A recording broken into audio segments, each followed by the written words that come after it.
Hi, friends. I am back after a bit of time away, and I wanted to share with you what I've been up to and what I've been reading. And I have been reading, but I haven't finished a whole bunch since my last video. And I think in my last video was a month ago.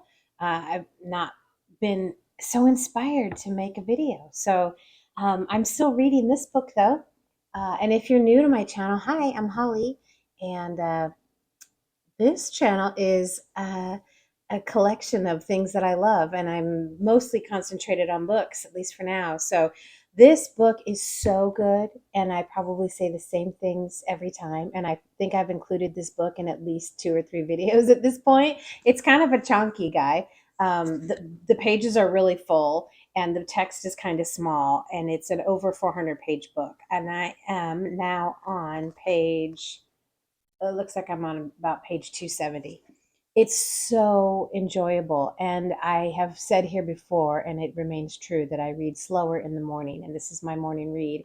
And for that reason, it's taken me a while, along with the small print and my lack of focus in the mornings. But now I think I'm realizing that I'm slowing down even more because I'm enjoying reading this so much and I don't want it to end. And it's the story of the coming up of Yves Saint Laurent and Karl Lagerfeld in Paris in the 70s, and it's so fun to read, and it just really like is in my pocket of interest. I'm just loving the people who are in these stories and in this book. Um, Jerry Hall and Paloma Picasso and Pat Cleveland and Andre Leon Talley and names that I grew up reading about in magazines, and now I'm getting the deeper and the earlier story of them all. And living life in Paris is just incredibly fun. Yeah, I read this in the morning with my real paper dictionary next to me. And this book inspired me to finally start learning French. And I've wanted to learn French since I was in high school taking Spanish, and went all the way with Spanish and ended up getting my degree in Spanish from UC Santa Barbara. And once you go through college and you have all that reading to do, I got the idea of tackling another language, I guess, just fell by the wayside. But now I'm using Duolingo, and I'm doing my lessons every day, and I just love it. So I'm very immersed, and I'll be so bummed when this book is over. And all kudos to Alicia Drake for a really fantastic story that I'm sure was a lot to research. So that's that. Those are my mornings. And then in the evenings, I'm reading this book, The Weaver and the Witch Queen by Genevieve, I'm not sure how she pronounces her name, Gornichek. And I read this book, The Witch's Heart, which I give a lot of credit to this book for getting me like back to like kind of feeling really voracious, or being a voracious reader and feeling so excited to like sit down with my book and read it and get through it. And this was such a fun read, or an enjoyable read. I don't know about fun, at the beginning of the year. And so now I was having a little bit of a slump, maybe over the last 6 weeks with reading. I was still reading The Beautiful Fall, and I was reading other things, but I was having trouble like getting really like hooked into a book. So I gave myself permission to buy this from thrift books, like I always do. And I think I'm about 150 pages in now, and I think it's a little, how many pages is it? It's a little over 400 pages. So I'm starting to get into the meat of it, and I'm totally enjoying it. And it's a different, this one was a more mythological and um, uh, brought up gods and such, and goddesses and folklore from Icelandic. Was it Icelandic? I feel like it was, but maybe it was just Nordic culture. And this is the same, but it's not, at least not yet, it's not quite as mythological. There's more hinting at it, but less actual. Like the main character in The Witch's Heart, her children were like, they were all mythical.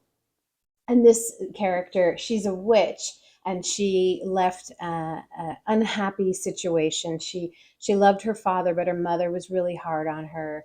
And a seer came to town, and she snuck in to up to the seer to have her fortune told with her two best friends at the same time, like a three pack of girlfriends came up to have their fortune told, and it wasn't positive. And her mom had forbade her from getting a reading from the seer, and she went against her mom and got that reading. And so then when they get this sort of cloudy, semi bad news the in the reading, her mom is of course is furious, and she knows she's gonna totally get it. So she escapes with the CRS, who realizes that her mother is cruel to her, and so she wants to save her from that. And also, the main character wants to learn how to be a CRS and how to become a witch, and so she sneaks her away in her trunk, and she lives over a decade with this witch in a forest and learns, all of the craft. And the witch dies, and so now she's on her own trying to make her way, and she's gone back home, and her father is so happy to see her. And I don't know, that's where I am in the story. But anyway, I love it, and obviously I like the way this author writes. So all credit to Genevieve for the way she writes.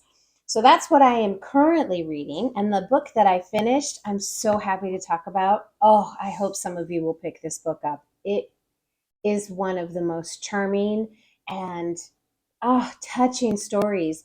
It was recommended by Paul on his channel, The Cozy Bookish Show. I'll put a link to Paul's channel in the description. Hopefully, I'll remember to do that. Flora and Ulysses by Kate DiCamillo. Earlier in this year, I read another book by Kate called The Tale of Despereaux, which her books are seems they're like children's young adult books, and it seems they're all about animals that have human qualities. And this is about a squirrel and this little girl that comes to know him named Flora, and she names him Ulysses. This is one of the first books in a long time that made me actually cry. I really burst into tears as I was finishing this story. It is incredibly moving and sweet, and I so highly recommend it. And it's pretty easy to get through because it's not that long to begin with, a little over 200 pages. The type's pretty big, and of course, it's written for children. And it's actually a bit of a graphic novel, too. I'm trying to find a cute picture. I just love the characters in this book. Like I almost are finished it, I don't know, 2 or 3 weeks ago. I almost already want to reread it. It's lovely. It's funny and inventive, and just I remember when Paul read it and he really loved it. And so I figured it was a good book to pick up and try. And it was charming. And I've already told some of my friends, my local friends about it, and I'm hoping they read it. So pick that up if you have a chance. It's so good. It's so cute. I'm getting all these really great children's books lately, and I don't have a lot of little kids in my life that would be interested in these kind of books. Like the kids in my life are tweens who are at the point now that they want to read bigger kid stories. And so I need to find some friends who have little kids that are like, 8 to 10 would be a good sweet spot for this book and some of the other books I've read recently, and some of which I've spoken about here. So that was great. I was so happy to have read that book. So thank you to Paul for another great suggestion. I've had some really good suggestions from the YouTube people that I follow here, and some books that have really like expanded my horizons. And I always end up saying this, but I want to say it again. Thank you to those of you who've inspired me to become a reader again. I never completely abandoned it, but I did abandon reading fiction for quite some time, and I'm so happy to be back in it. So, anyway, that's what's going on. I did have an idea, but I always have an idea when I come on and make a video, and I'm like, this is what I'm going to do, and then I don't do it, which is just quintessential me. Like the minute I have to do something, I don't want to do it. And then I put these parameters around myself and expectations for this channel. It just makes me freaking rebel. So my idea is to do new moon to new moon. New moon is this Tuesday, early morning. And I was thinking, I somebody else that I follow online, she's been doing a full moon to full moon thing. So that made me think. And maybe I'll try to make a video a day and just let them be short and kind of like start to develop the character of this channel a little bit more and find what suits me. Like either that or I feel like I should just abandon it because so far I'm just kind of plodding along with my channel. And I do enjoy making these videos, but I put a lot of pressure on myself and like have these expectations. And then like I make the video and I think I look weird and I don't want to post it and whatever. I need to get over myself already and just enjoy. So we'll see if that comes to pass, but that is my idea. And I'm doing more teaching out in the world and not, I'm a yoga teacher and I've been teaching only at home online. And now I'm teaching some local classes again. And so there's these opportunities where I'm out in my car and I'm thinking maybe I'll just like make a video from my car. So if that happens, you'll see a lot more of me. If it doesn't, well, you're used to me only popping in every 3 to 6 weeks. So we'll see where it goes. But all's good. I will say I've been going through some peaks and valleys. I had a really big valley a few weeks ago, and I was not sure that I wanted to participate in this whole YouTube thing. I wasn't sure I wanted to support this, whatever, however you want to refer to YouTube and Google. But there's so many of you here that I enjoy connecting with in your videos, and I'd love to, do that for somebody else to inspire somebody to read and to pick up good books. So for now, anyway, I'm going to stick with it. And I'm going to let this video end there. So thanks for joining me again. If you're returning, I'm so glad that you're still here. Thank you. Hang in there with me. I'm going to figure myself out here one of these weeks and months.